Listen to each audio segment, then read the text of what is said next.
तुम्हारे लिए भी नापा जाएगा। तू क्यों अपने भाई की आँख में दिल को देखता है और अपनी आँख का लट्ठा तुझे नहीं सुनता? जब तेरी ही आँख में लट्ठा है तो तू अपने भाई से कैसे कह सकता है ला मैं तेरी आँख का लट्ठा निकाल दूँ? पहले अपनी आँख से लट्ठा निकाल ले, तब तू अपने भाई की आँख का तिलका भाली भाली देखकर निकाल सकेगा। पवित्र वस्तु कुत्तों को ना दो और अपने मोती सूरों के आगे मत डालो, ऐसा न हो कि वे अपने पाँव तले रोंदे और पलट कर तुझको मार डाले। चलिए प्रार्थना करें। हे हमारे दयालु परमेश्वर, हम धन्यवाद देते हैं प्रभु इस सुंदर समय के लिए। और परमेश्वर आपके वचनों में ध्यान करने वाले हैं राजा। प्रभु मैं नहीं बल्कि आप हैं परमेश्वर। जो भी मैं बोलने वाली हूँ परमेश्वर आप मेरे मुंह से बोलने वाले हैं, आपको मैं धन्यवाद देता हूँ। जो भी वचन में मनन करने वाले हैं उस वचन में जो भी सीख हमें मिलने वाली उसके लिए आपको धन्यवाद देते हैं। यीशु मसीह के नाम से मानते हैं, आमीन। Hallelujah, hallelujah. जितने भी जन सो रहे हैं हालेलुया के जोर से, तो सब सो रहे हैं। मतलब किसी ने सुना ही नहीं मैं क्या बोल रहा हूँ, बस हालेलुया बोले तो सबको हाथ उठा के हालेलुया। जितने दिन सो रहे हैं सब हालेलुया बोलिए। फिर से सब सो रहे हैं, मतलब रात को कोई सोया नहीं है। शनिवार रात को बहुत काम हो जाता है कि कोई सो नहीं पाते हैं। कलीसिया में जब वचन मनन करते हैं सब सो रहे हैं। प्रभु की महिमा हो। यकीन करता हूँ अभी कोई सोएंगे नहीं। चलिए हम वचन में पढ़ते हैं। जब हम यहाँ पढ़ते हैं मत्ती रचित सुसमाचार उसका 7वां अध्याय 1 से लेकर 5 तक हम पढ़ते हैं, तो यहाँ पे परमेश्वर कहता है कि हमें किसी को दोष ठहराना नहीं चाहिए। तो आज का दिन मैं एक 4 पॉइंट आपके साथ में शेयर करना चाह रहा हूँ। जो परमेश्वर कहता है एक 4 चीज हमें कभी अपनी जिंदगी में नहीं करना चाहिए। Things God wants you to avoid, जो चीज हमें नहीं करना चाहिए। सबसे पहला चीज है किसी को देके दोषी ठहराना। जब हम पहला वचन पढ़ते हैं तो हम देखते हैं दोष मत लगाओ कि तुम पर भी दोष ना लगाया जाए। तो पहला चीज जब हम यहाँ पे ध्यान करते हैं तो परमेश्वर कहता है कि हम किसी पे दोष ना लगाए। दूसरा चीज जब हम उसमें और ध्यान करते हैं तो प्रभु हमें एक चेतावनी देता है। हालेलुया। प्रभु के वचन में 2 अनुसार हमने देखा यहाँ पे, जहां पर परमेश्वर कहता है किसी को हमें दोष ठहराना नहीं चाहिए, और दूसरी चीज परमेश्वर हमें याद दिलाता है कि जब हम दूसरों को दोष ठहराते हैं, जो चीज हम दूसरों को करते हैं वही चीज हमें वापस मिलेगी। तो परमेश्वर हमें यहाँ पे चेतावनी देता है। याकूब का 5 और उसका 9 वचन पढ़ेंगे, निकाले हुए पढ़ सकते हैं। याकूब का 5 और 9। हे भाइयों, एक दूसरे पर दोष न लगाओ ताकि तुम दोषी ना ठहरो। देखो हाकिम द्वार पर खड़ा है। हे भाइयों, एक दूसरे पर दोष न लगाओ ताकि तुम पर दोष ना ठहरे। क्योंकि अधिकतर समय जब हम देखते हैं वो हमें पता भी नहीं चलता है कि वो हमारा हैबिट है या हमारा स्वभाव ऐसी है कि हम बिना सोचे समझे क्या करते हैं, दूसरों को दोष ठहरा देते हैं। किसी की गलती हमें पता चल जाती है तो हम ये नहीं सोचते कि वो किस परिस्थिति में खड़े हैं।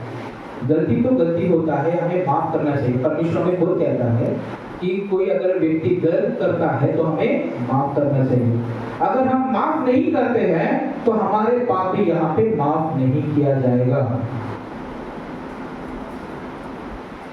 क्योंकि जब हम माफी करते हैं तो परमेश्वर हमें आशीष देता है। क्योंकि ऐसा व्यक्ति कोई नहीं है जो कभी पाप किया ही नहीं है। क्या कोई यहाँ पे बैठे हुए कह सकते कि मैंने कभी भी मेरे जिंदगी में पाप नहीं किया? मैं खुद नहीं कह सकता। जब हम पवित्र शास्त्र में ध्यान करते हैं, वचनों में मनन करते हैं, तो हम यहाँ देखते हैं कोई एक भी व्यक्ति ये नहीं कह सकता है कि मैंने कभी अपनी जिंदगी में पाप किया ही नहीं है। लेकिन जब हम अपने पापों को, दूसरों के पापों को जब हम उनके लिए माफी दे देते हैं, उनके पापों को क्षमा कर देते हैं, तो परमेश्वर भी हमारे पापों को क्षमा करता है। एक अच्छा कोर्स है इंग्लिश में, डोंट जज a book by its cover. सुने होंगे, बहुत दिन सुने होंगे, डोंट जज a book by its cover. खाली बाहरी तरीका से हम देखकर किसी की, उनकी मन की बात को हम कह नहीं सकते। भले ही हम बहुत अच्छे, वेल ड्रेस्ड है, वेल मैनर्ड है, लेकिन हमें यही नहीं पता कि किससे कैसे बातें करने हैं, तो वो कोई फायदा ही नहीं। जब एकदम अच्छे कोट सूट पहनकर बड़े गाड़ी में जाके उतरते हैं, लेकिन आपको पता नहीं जो हाउस कीपिंग स्टाफ है, जो दरवाजा खोलता है, उससे आप कैसे बर्ताव करें, क्योंकि हम भी उसी पड़ाव से बढ़कर आए हैं। जब हम ऊंचा, परमेश्वर हमें ऊंचा पद दे देता है, बहुत जनों के दिल में ये हो जाता है कि मैं सबसे ऊंचे स्थान पे खड़ा हूं और सब मेरे नीचे हैं। ऐसा देखे जाए तो परमेश्वर सबसे ऊपर है, तो हम सब नीचे हैं। अगर परमेश्वर हमारे साथ ऐसा बर्ताव करता है, क्या आप सह पाएंगे? क्या आप सह पाएंगे? हमने गलती कर दी, परमेश्वर से माफी भी नहीं मांगा, हम ये सोच रहे कि पिता को पता है, वो हमें माफ कर देगा। एक ही सोचना, अगर आपके बच्चे गलती करते हैं, तो आपसे जब माफी मांगते हैं, क्या आप उसे माफ करते हो या नहीं? कितने दिन माफ करते हैं? कितने दिन माफ नहीं करते? हाथ उठाइए, कितने दिन माफ नहीं करते हैं? तो परिस्थिति के ऊपर है कि हम कभी कभार हमें बहुत ऐसा हार्ड होना पड़ता है कि बच्चे सुधर जाए, लेकिन मैक्सिमम ऑफ द टाइम हम क्या करते हैं, बच्चे के गलतियों को हम माफ कर देते हैं। भले ही माफी में कुछ हम रेस्ट्रिक्शन देते हैं कि आगे आपको ये नहीं करना है, लेकिन हम उसे क्या कर देते हैं, माफ कर देते हैं।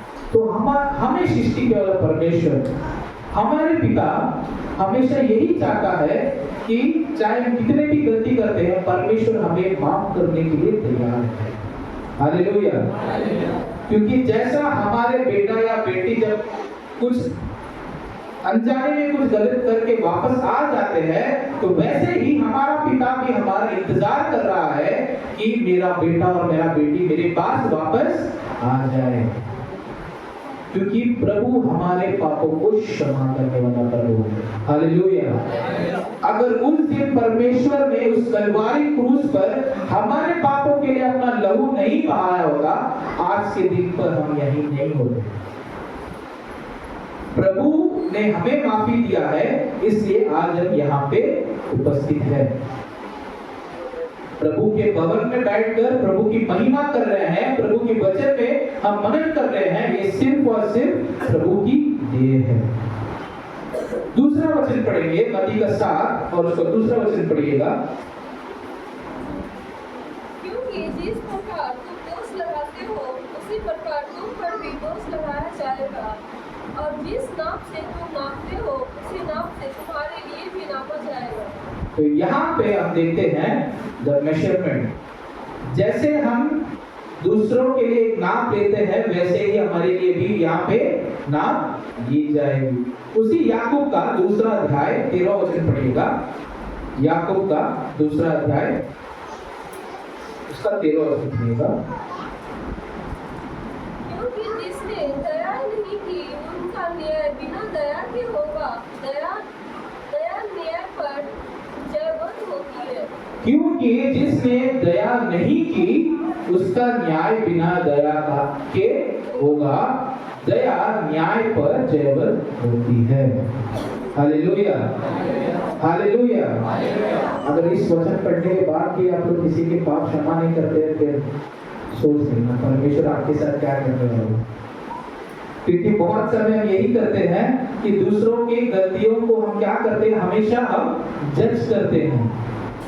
चाहे एक बार हो, 2 बार हो, ठीक है, माफी कर देते हैं। लेकिन हम किसी के बारे में कुछ सुन लेते हैं, उनके कमजोरी के बारे में सुन लेते हैं, उनसे ये चीज काम नहीं हो पाती है, क्योंकि ये हम मनुष्य है, हम हमेशा यही करते हैं कि दूसरों को दुख पहुंचाते हैं अपने बातों से। इसलिए बोलते हैं जबान पे हड्डी नहीं रहती है, कुछ भी बोल देते हैं, बिना सोचे समझे हम किसी को भी कुछ भी कह देते हैं। लेकिन आपने अगर एक बार कुछ भी कह दिए, उसको वापस हम नहीं ले सकते, क्योंकि भले ही वो आपके बातों को माफी कर देता है, लेकिन उसके दिल पे ये बैठा रहता है कि ये भाई साहब ने मुझे एक बार इस चीज से मुझे धोखा था।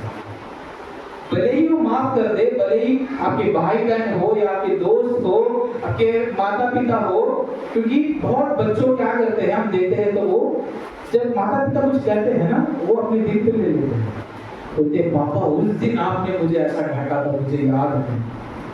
कुछ बच्चे ऐसे भी हैं, बड़े होके अपने माँ बाप से रिवेंज लेते हैं, मैंने देखा है।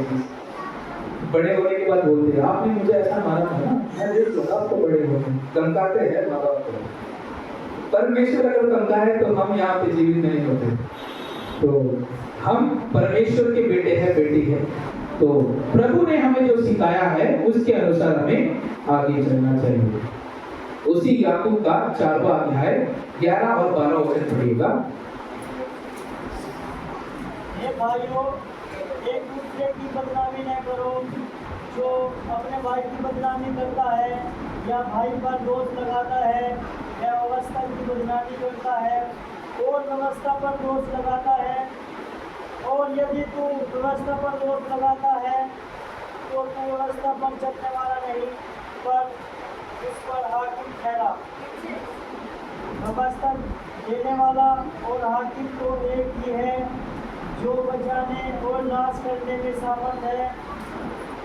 पर तू कौन है जो अपने पड़ोसियों पर दोष लगाता है? हाँ, तो आखिरी पद को पढ़ते हैं, पर तू कौन है जो अपने पड़ोसियों पर दोष लगाता है। हमें कोई राइट्स नहीं दिया गया कि दूसरे के ऊपर हम दोष लगाएं। हम कह देते हैं कि हालात ऐसे बन जाती है, परिस्थितियां ऐसी हो जाती है कि हम किसी को कुछ कह देते हैं, लेकिन जब बाद में जब आप शांत मन से जब आप उस बात को सोचते हैं तो आपको खुद ये एहसास होगा कि मैंने गलती किया। क्योंकि बोलते हैं ना, गर्माहट में बहुत कुछ बोल देते हैं।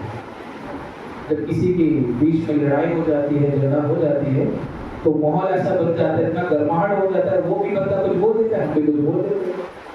मतलब ऐसा नहीं कि उस बंदे ने बोल दिया और हम शांत रहते, नहीं, हमें शांत नहीं रहना, क्योंकि हमारा ये कॉन्शियसनेस रहता है कि भाई अगर जो अपोजिट में जो बंदा खड़ा होकर हमें कुछ कह रहा है, अगर हम उसका जवाब नहीं देंगे तो यहाँ पे लोग जो खड़े हो मेरे बारे में क्या सोचेंगे। हम अपने प्रेस्टीजियस के बारे में सोचते हैं, हम उसके आगे जो होने वाला है वो कार्य को हम कभी सोचते नहीं हैं, लेकिन वो प्रेजेंट में जो एनवायरनमेंट है, जो लोग खड़े हैं, उनके बारे में सोचते हैं कि अगर मैंने कुछ नहीं कहा तो वो मेरे बारे में क्या सोचेंगे। लेकिन परमेश्वर यहाँ पे कहता है, जो आपको जज करता है उसी अनुसार प्रभु उसको भी जज करने वाला है। हालेलुया। क्योंकि जो व्यक्ति आपको जितना टुकराता है, जितना आपको दुख पहुंचाता है, परमेश्वर को उसको जवाब देना पड़ेगा। क्योंकि परमेश्वर के सम्मुख में जब हम भले ही अपने भाई बहन से, अपने दोस्तों से जाके हम उनके सामने रो देते हैं, बहुत कुछ कह देते हैं, मेरे साथ ऐसा हुआ है, कभी ये ट्राई करके देखना कि प्रभु के सम्मुख में अपने कष्टों को बोल के देखिए। जितना आप रोते हैं उतना उनको भुगतना पड़ेगा, क्योंकि जो गलती उन्होंने आपके साथ किया है परमेश्वर उसका जवाब देगा। पढ़ेंगे मार्कुस का 4 और उसका 24।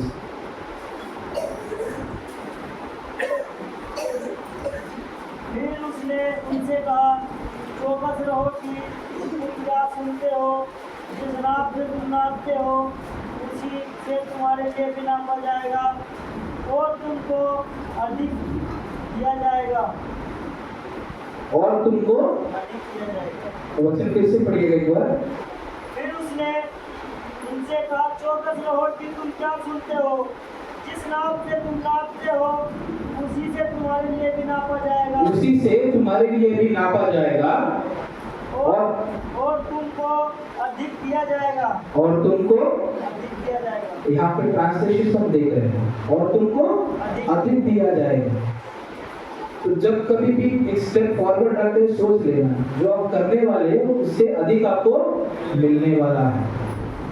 तीसरा मत्ती का 7 उसका तीसरा वचन पढ़ेंगे। तू जो अपने भाई की आँख के तिनके को देखता है और अपनी आँख का लट्ठा तुझे नहीं सूझता। क्योंकि हम बहुत शीघ्र ही दूसरों को गलतियों को हम जज कर देते हैं, लेकिन अपने आप को हम क्या नहीं करते, नहीं परखते हैं। क्योंकि दूसरों को देखकर उनके बारे में कुछ कहने में हमें कुछ दिक्कत नहीं होती। तो बोलते हैं ना, जुबान पे हड्डी नहीं होती, कुछ भी बोल देते हैं। तो बोलने में क्या ही जाता है, कुछ भी बोल देते हैं। यूहन्ना रचित सुसमाचार उसका 8वां अध्याय 7 से लेकर 9 तक पढ़ेगा।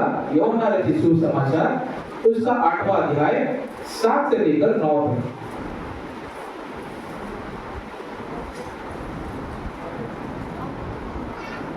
जब वे उससे पूछते ही रहे तो उसने सीधे होकर उनसे कहा, तुम में जो निष्पाप हो वही पहले उसको पत्थर मारे।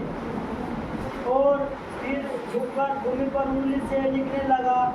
परंतु वे यह सुनकर बड़ों से लेकर छोटे तक एक एक करके निकल गए और यीशु अकेले रह गया और स्त्री वही बीच में खड़ी रह गई। यीशु ने सीधे होकर उससे कहा, हे नारी, वे कहाँ गए? क्या किसी ने तुझ पर दंड की आज्ञा नहीं दी? उसने कहा, हे प्रभु, किसी ने नहीं। यीशु ने कहा, मैं भी तुझ पर दंड की आज्ञा नहीं देता, जा फिर पाप मत करना। लास्ट में जब हम देखते हैं जा और फिर पाप मत करना, जब हम वचन पढ़ते हैं हमने देखा सिर्फ यीशु वहां पे अकेले खड़े थे। तब भी परमेश्वर उस आखिरी पद जब पढ़ते हैं 11वां वचन में, परमेश्वर उस स्त्री को देकर कहता है जा और फिर पाप ना करना, क्योंकि हम सब पापी हैं। यहाँ पे जितने जन है, दुनिया में जितने भी जन है, हम सब पापी हैं। कहीं ना कहीं हमने पाप किया है, लेकिन परमेश्वर हमारे पापों को क्षमा करने वाला। Hallelujah, hallelujah. हमारे पापों को हमेशा हमारे प्रभु हमारे लिए क्षमा करता है, ताकि मेरा बेटा या मेरा बेटी मेरे पास वापस आ जाए। तो पहला कार्य था दूसरों को कभी दोषी मत ठहराना। दूसरा कार्य है गलातियों के पुस्तक उसका 6वां अध्याय और 4वां वचन को पढ़ेगा। गलातियों के पुस्तक उसका 6वां अध्याय और 4वां वचन को पढ़ेगा। और हर एक अपने ही काम को जांच ले और तब दूसरे के विषय में नहीं परंतु अपने ही विषय में उसको घमंड करने का अवसर होगा। तो यहाँ पे जब हम देखते हैं दूसरा कार्य है कंपैरिजन। हम हमेशा क्या करते हैं, तुलना करते हैं। We used to compare many things. Maximum बच्चों से वो चीज करते हैं, कंपेयर करते हैं बच्चों के साथ। बच्चे पीछे हैं इसलिए मैं क्या देता हूँ, एक तो वो एडवांटेज ले लेते हैं। तो बच्चों के साथ हम क्या करते हैं, चाहे वो पढ़ाई के दौरान हो, चाहे वो स्पोर्ट्स हो, कुछ भी गेम्स हो, हम बच्चों के साथ हमेशा यही कह देते हैं, दूसरे बच्चे को बीच में ला देते हैं और हमारे बच्चों को यहाँ रख देते हैं, दोनों को कंपेयर करने लगते हैं। देखो वो बच्चा कितना अच्छा पढ़ रहा है, तुम क्यों नहीं पढ़ रहे हो। हमें परमेश्वर यहाँ कहता है पहला कार्य दूसरों को हमें जज नहीं करना चाहिए, दूसरा कार्य हमें कभी किसी के साथ कंपेयर नहीं करना चाहिए। क्योंकि हम जब भी कंपेयर करते हैं हमारा इतना कॉशियस रहते हैं कि हमसे जो ऊपर रहते हैं उन्हीं के साथ हम कंपेयर करते हैं। कभी आपने किसी के साथ ऐसा कंपेयर किया जो आपसे नीचे है? हम तो रोज घर पे हमें रोज की रोटी मिल जाती है, हमें पहनने की कपड़े मिल जाते हैं, गाड़ी है, सब कुछ है। क्या कभी आपने हमने बहुत जगहों पे देखे हैं ना, जो जिनके लिए घर भी नहीं है, वो रोड पे ही फुटपाथ पे ही सो जाते हैं, दिन की एक टाइम की रोटी के लिए इतना कष्ट उठाते हैं, सिग्नल्स में बच्चे आके नाचते हैं, कुछ ना कुछ करके पैसे मांगते हैं। क्या हमने कभी उनके साथ अपने बच्चों को कंपेयर किए हैं? नहीं करते, क्योंकि हम चाहते हैं कि हमारा बच्चे आगे बढ़े ताकि नीचे ना गिर जाए। जैसे हम कंपेयर करते हैं तो उन बच्चों के माँ बाप भी वैसे ही कंपेयर करते हैं हमारे बच्चों को, वो तो नालायक है, तू तो कम से कम पढ़ ले। हम बोलते हैं ना बच्चों को, तू तो नालायक है, तुझसे कुछ नहीं होने वाला। जिस बच्चे को हम नालायक बोलते हैं, बड़े होकर वही घर को संभालते हैं। Hallelujah, hallelujah. कितने जन विश्वास करते हैं इस चीज को? जिसको हम नालायक बोल के डांटते हैं वही बड़ा होकर अपना घर को संभालता है। तब हम कुछ नहीं बोल पाते, तब हम घर में रहते हैं, हाँ मेरा बच्चा मेरा परिवार को संभाला। लेकिन हम ये कभी नहीं सोचते कि बचपन में मैंने उसको नालायक बोला। लेकिन इसी चीज को हम पॉजिटिव में बदल देते हैं, मैंने नालायक बोला इसलिए वो मतलब पढ़ने लग गया। ऐसा नहीं होता है। परमेश्वर हर एक जन के लिए उसकी आशीष उसे बरकत से देता है। जैसे कोई बच्चा गेम्स में बहुत एक्टिव होता है, लेकिन उसे हम गेम्स में जाने अधिकतर देते नहीं हैं, पढ़ाई में ज्यादा मतलब हम प्रेशर कर देते हैं। लेकिन बाद में पता चलता है कि वो बच्चा गेम्स में बहुत एक्टिव है और बहुत सारा मेडल ले रहा है। जिस बच्चे को गेम्स में इंटरेस्ट ही नहीं हो उसको हम बोलते हैं गेम्स खेलो और उसको पढ़ाई में मन है। तो वैसे एक एक जन के लिए प्रभु ने उनके अनुसार प्रभु ने उन्हें रचाया है। हमें कभी किसी के साथ किसी भी बारे में हमें से कभी भी तुलना नहीं करना चाहिए, क्योंकि जब हम कंपैरिजन करते हैं तो चाहे कोई भी हो जाए, वो बच्चे हो जाए, बड़े हो जाए, आपके कामों के स्तर में भी हो सकता है। आपके बॉस आपको बोलता है, आप ही के साथ आपके दोस्त भी काम कर रहा है लेकिन वो बहुत अच्छा काम कर रहा है, आप कुछ भी नहीं करते हो। लेकिन यहाँ पे परमेश्वर कहता है कभी हमें किसी को लेकर हमें कभी तुलना नहीं करना चाहिए। जब हम कंपैरिजन करते हैं उनके अंदर एक ईगो बढ़ जाता है। एक तो मेहनत करने लगते हैं लेकिन वो ईगो उनका कम नहीं होता है। वो जीतने के बाद ऐसा हो जाता है कि हाँ ईगो में तो वो जीत गए, मेहनत किया उन्होंने, लेकिन बाद में एक पड़ाव ऐसा हो जाता है कि हम ऊपर आ गए। अगर आपके साथ जो बंदा है वो भी मेहनत करके ऊपर आता है, लेकिन हम उसको ऊपर आने देंगे नहीं, क्योंकि मैंने मेहनत किया है, मुझे दिल पे चोट लगी है, मैं ही ऊपर रहूंगा, मैं उसको बढ़ने दूंगा नहीं। क्योंकि परमेश्वर कहता है हम सब प्रभु के समूह में एक है, कोई बड़ा छोटा कोई नहीं है। परमेश्वर के समूह में हम सब एक हैं। चाहे करोड़पति भी हो जाओ या मिडिल क्लास फैमिली भी हो जाओ या लोअर मिडिल क्लास फैमिली भी हो जाओ, तो प्रभु के समूह में जाएंगे, प्रभु उनको ऊपर नहीं देने वाला है कि भाई VIP पास मिल के आगे से आ जाओ, नहीं, सब एक समान है। पहला कुरिन्थियों का पुस्तक उसका 11वां अध्याय और उसका 28 वचन पढ़ेंगे। First Corinthians chapter 11 verse 28। इसलिए मनुष्य अपने आप को जांच ले और इसी रीति से इस रोटी में से खाए और इस कटोरे में से पिए। परमेश्वर कहता है इसलिए मनुष्य अपने आप को जांच ले और इसी रीति से इस रोटी में से खाए, क्योंकि हमें अपने आप को परखना चाहिए। पहले उनको तुलना करने से पहले हमें अपने आप को जांचना चाहिए, क्या हम उस पड़ाव में है कि दूसरे को हम कंपेयर कर सकते हैं। कंपैरिजन ही गलत है, लेकिन हमें भी सबसे पहले हमें अपने आप को परखना चाहिए कि हम कौन सी परिस्थिति में खड़े हैं, हम कौन सी जगह पे खड़े हैं, कौन से स्थान पे खड़े हैं। दूसरा एक वचन पढ़ेंगे, दूसरा कुरिन्थियों का पुस्तक उसका 13वां अध्याय 5वां वचन पढ़ेंगे। Second Corinthians chapter 13 verse 3 verse 5 sorry 5वां वचन। सेकंड कुरिन्थियों का पुस्तक 13 अध्याय 5वां वचन पढ़ेंगे। अपने आप को परखो कि विश्वास में हो कि नहीं, अपने आप को जांचो, क्या तुम अपने विश्वास में यह नहीं जानते कि यीशु मसीह तुम में है, नहीं तो तुम जांच में निकम्मे निकले हो। यीशु मसीह तुम में है या नहीं हमें जांचना चाहिए, हमें अपने आप को परखना चाहिए। हमें पढ़ते हैं अपने आप को परखो कि विश्वास में हो कि नहीं। जब भी हम वचन को मनन करते हैं, कोई प्रचार सुनते हैं, मैक्सिमम हम यही बात सुनते हैं, विश्वास। प्रभु के ऊपर हम कितना विश्वास रख के आगे बढ़ रहे हैं।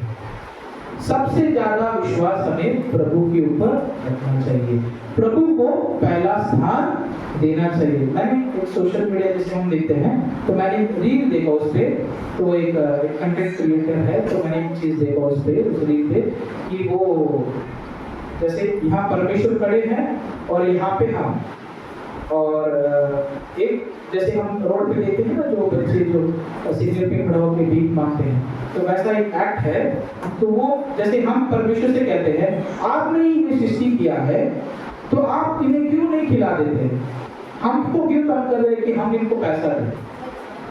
तो उसका अगला सीन ये आता है, परमेश्वर कहता है अच्छा, तो उसके बाद अगला सीन ये आता है, जिस बंदे ने कहा, परमेश्वर से प्रश्न किया कि आपने तो इन्हें भी सृष्टि किया है, तो आप इन्हें दिन की रोटी दे दो, हमसे क्यों तंग कर रहे हो। अगला सीन ये आ रहा है कि उस बंदे का हाथ नहीं है, दोनों हाथ नहीं है, परमेश्वर उसको एक थाली देता है और बोलता है तू खा ले, और वो बंदा नीचे देख रहा है, उसका हाथ ही नहीं। तो परमेश्वर से पूछता है, मेरे तो हाथ ही नहीं है, तो मैं कैसे इसे खाऊं, दोनों हाथ मेरे है ही नहीं, तो कैसे मैं इस थाली से इस रोटी को खा सकता हूं। तो परमेश्वर यही कहता है, जैसे तुम्हें इस थाली को खाने के लिए एक हाथ की सहारा चाहिए, वैसे ही उन्हें भी आपकी सहारा जरूरत है। तो परमेश्वर हर किसी को किसी की मदद के लिए भी हमें सृष्टि किया है, जितना हमसे होता है हम उनकी मदद करें। भले ही आप मदद ना करो, लेकिन उनकी बुराई कभी मत करो, क्योंकि परमेश्वर ने हमें यही सिखा है कि हम दूसरों की मदद करें, उनकी कुछ सहायक बन सके। लेकिन अगर आपसे मदद भी नहीं होता है, लेकिन उनकी बुराई कभी नहीं करना चाहिए। तो परमेश्वर हर एक जन को उनके अनुसार परमेश्वर ने रचाया है।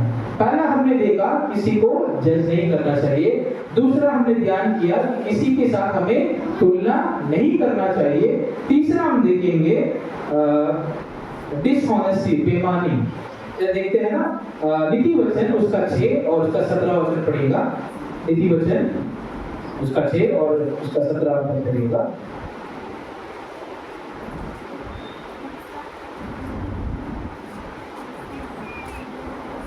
अर्थात घमंड से चढ़ी हुई आंखें, झूठ बोलने वाली जीभ और निर्दोष का लहू आने वाले हाथ। अर्थात घमंड से चढ़ी हुई आंखें, झूठ बोलने वाली जीभ और निर्दोष का लहू आने वाले हाथ, और निर्दोष का लहू बहाने वाले हाथ।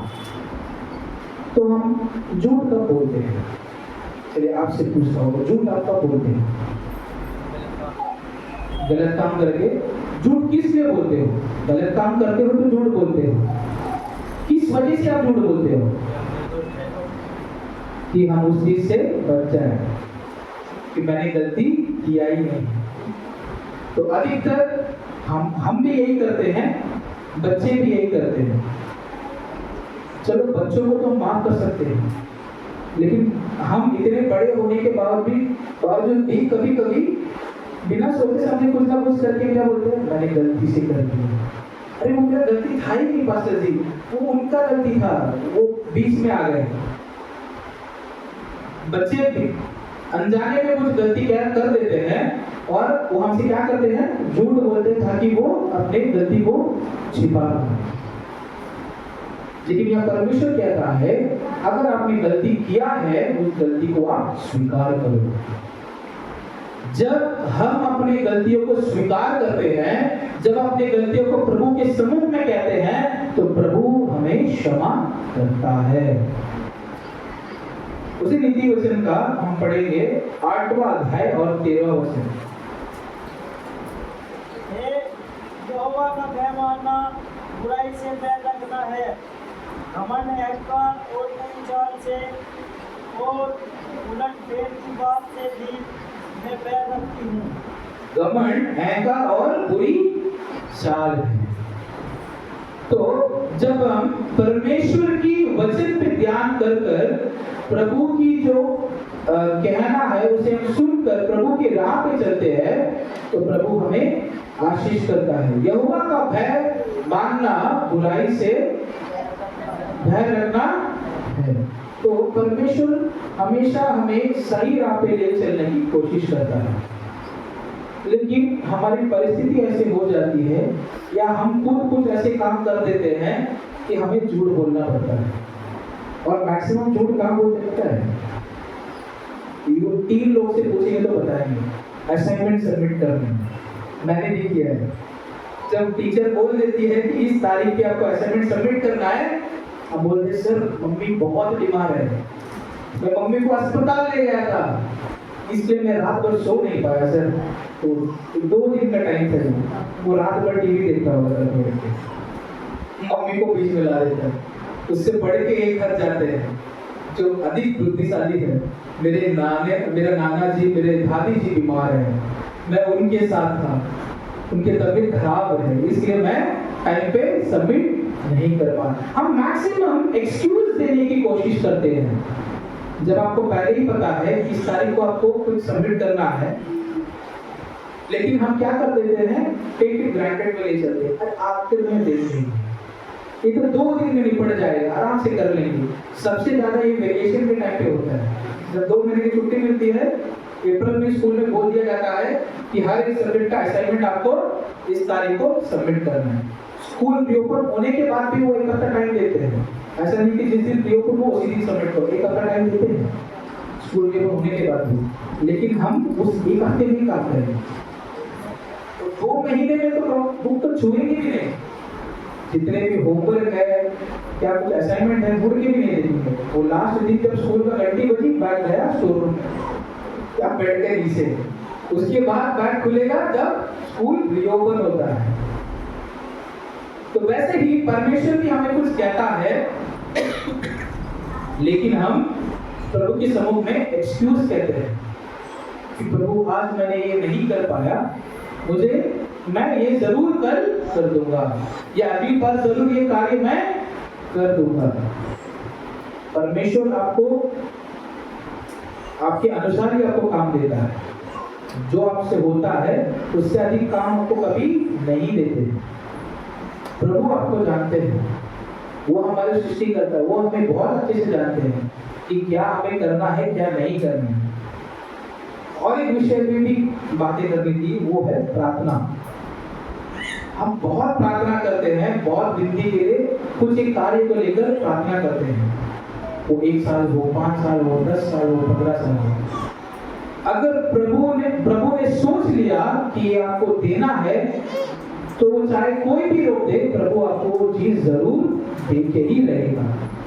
अगर प्रभु ने सोच लिया कि ये आपके लिए सही नहीं है, तो आप कितना भी प्रार्थना करो आपको नहीं मिलने वाला है। लेकिन उसके लिए प्रभु आपको एक सॉल्यूशन भी देता है। आपको परमेश्वर उस चीज से बाहर आने के लिए, या उस जरूरतों को आपको जो आपको जरूरतें हैं वो चीज ना मिलती है, लेकिन परमेश्वर आपको नया द्वार बोलता है कि आप उस पर फोकस करें, लेकिन हम वहां नहीं जाएंगे, हमें वो रास्ता नहीं चाहिए, हमें बस यही चाहिए। नहीं, आप 15 साल भी प्रार्थना करो, 20 साल भी प्रार्थना करो, नहीं मिलेगी। जब परमेश्वर ने सोच लिया कि ये आपके लिए गलत है, चाहे कितने भी साल आप प्रार्थना करो आपको नहीं मिलने वाला। ये सच है।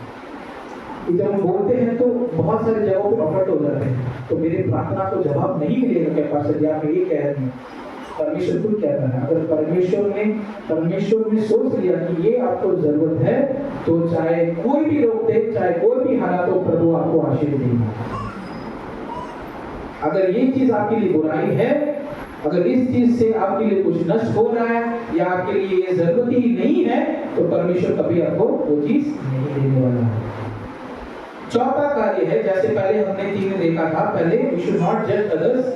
सेकंड है, हम किसी के साथ कंपेयर नहीं करना चाहिए। तीसरा था, किसी के साथ हमें बेईमानी नहीं करना चाहिए, किसी को झूठा वादा नहीं देना चाहिए। जब आपको पता है ये आपसे नहीं होगा, तो आपको किसी को ये वादा देने का जरूरत नहीं है कि मैं जरूर कर दूंगा, क्योंकि वो व्यक्ति आपके भरोसे पे बैठा है कि भाई ने मुझे ये कह दिया तो जरूर कर देगा। जब आपको पता है कि आपसे ये नहीं होने वाला है, तो वादा नहीं करना चाहिए, झूठे वादे नहीं देना चाहिए। आपके लिए झूठे वादे हैं, लेकिन उस व्यक्ति के लिए वो भरोसा है। उस भरोसे पे वो व्यक्ति बैठ जाता है कि जरूर मुझे ये चीज वाली है। झूठेबाजी किसी को कभी नहीं देना चाहिए। और लास्ट पॉइंट है बैड इन्फ्लुएंस, बुरी संगति। पहला कुरिन्थियों का पुस्तक उसका 15 अध्याय और उसका 33 वाला वचन पढ़ेंगे। First Corinthians chapter 15 verse 33।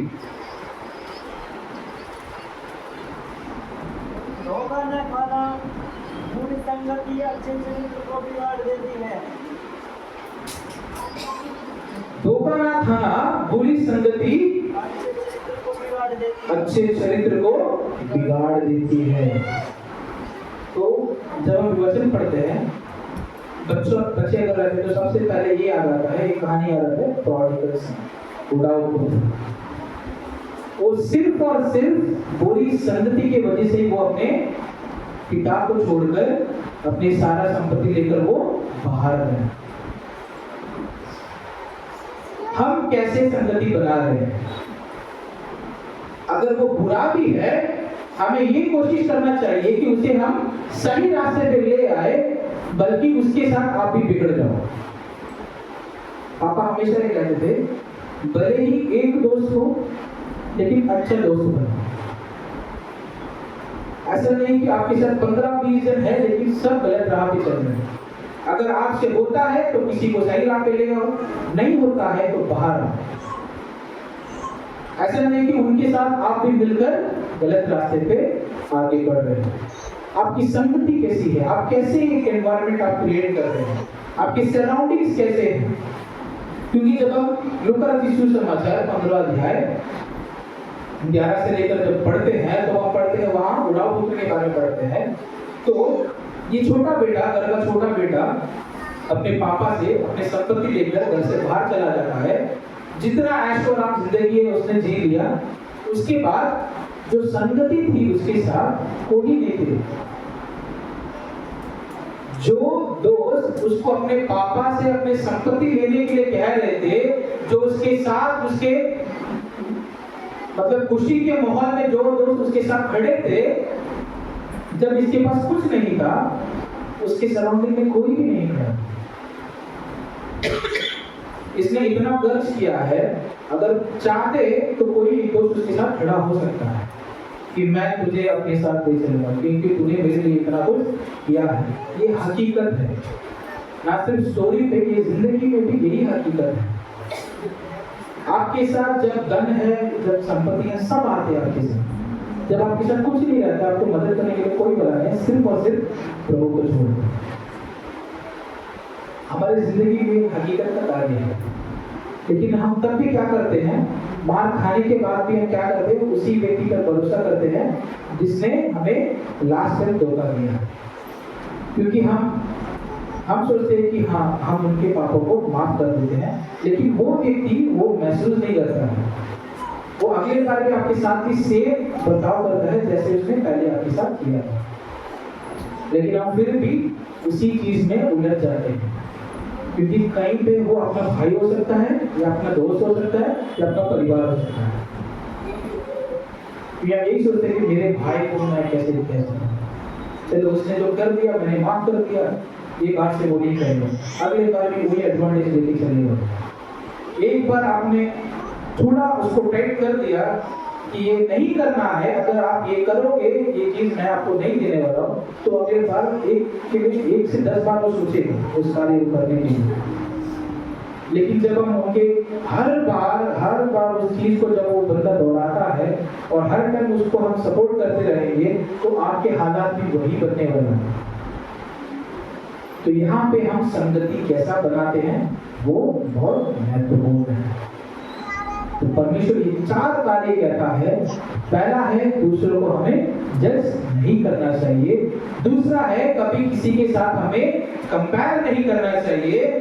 तीसरा है हमें किसी के साथ बेईमानी नहीं करना चाहिए, झूठे वादे नहीं करने चाहिए। और चौथा कार्य है हम बुरी संगति के साथ हमें नहीं रहना चाहिए, क्योंकि हमारे लाइफ हम उस संगति के साथ डिसाइड करते हैं।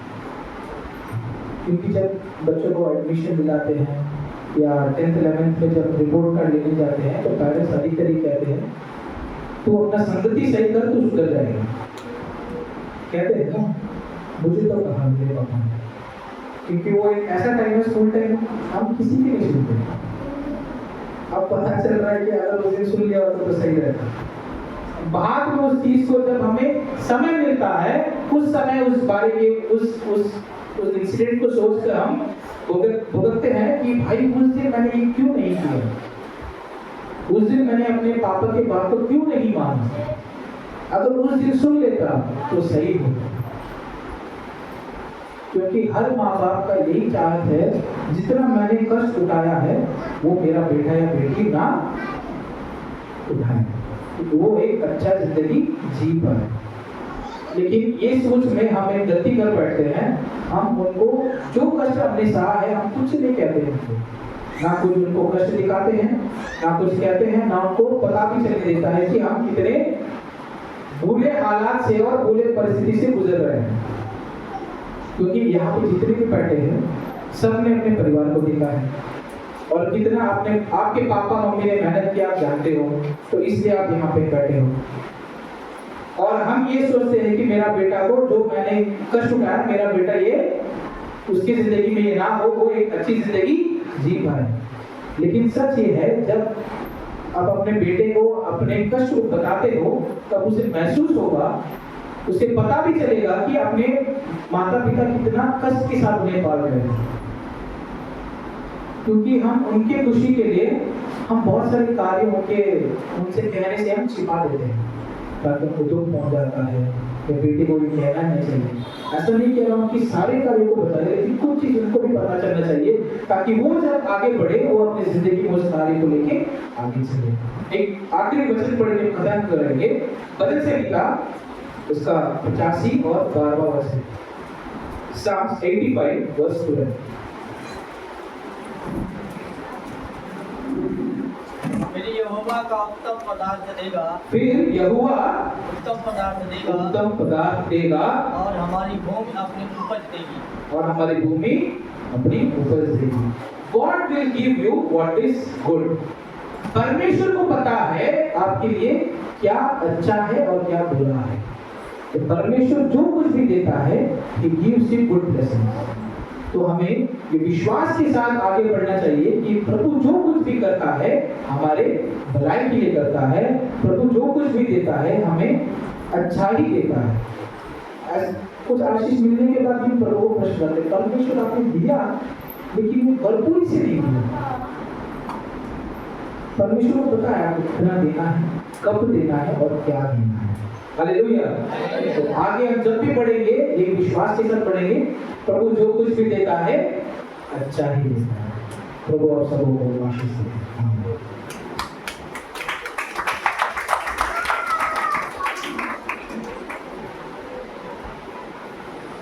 हम सब खड़े होकर गीत गाएंगे उस समय।